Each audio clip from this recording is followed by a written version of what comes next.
Mount Union beats Mary Hardin-Baylor for 13th Division III national title.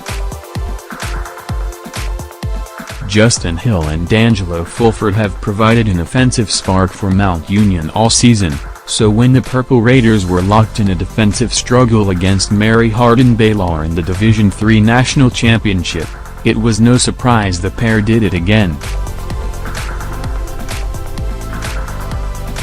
Fulford hit Hill for a 42-yard touchdown pass early in the fourth quarter Friday night, pushing Mount Union's lead to 10-0, and the Purple Raiders won their 13th football national championship with a 12-0 victory over the defending champions Friday night.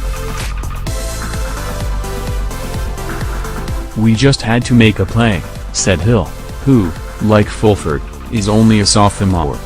"D12 threw the ball up and I had to make a play. I'm an impact player, so I had to make a play when we needed it." The touchdown pass, which barely cleared the hands of defensive backs Reginald Cole and Jefferson Fritz, was the 50th scoring throw for Fulford this season, and the 20th that went to Hill. It came with 11:17 remaining, and gave the Mount Union defense a sense of security. "We felt that we could hold them under 10 points at least for the last 10 minutes of the game," cornerback Louis Berry said. The Purple Raiders, 15-0, who lost to Mary Hardin-Baylor in the semifinals last season, held the Crusaders to 144 yards. "Everything we did, they were ready for it," running back Markeith Miller said. "They had a great game plan."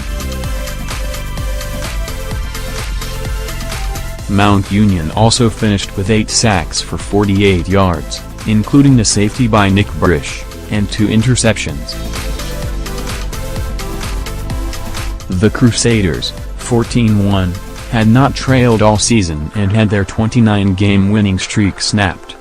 They also were shut out for just the second time in the 20-year history of their program. The only other was 28-0 loss to Mississippi College on October 17, 1998, the first season Mary Hardin-Baylor fielded a team. More, top 10 games of bowl season. More, ASU's hiring of Herm Edwards further under microscope after Ock's departure. Coach Pete Friedenberg was left to lament missed opportunities. The Crusaders ran a punt back for a touchdown in the first half, but it was nullified by a running into the kicker flag, and then tried a fake punt that came up short, leading to Mount Union's first half field goal. "There were a multitude of things that we could have done better to keep them off the scoreboard," he said.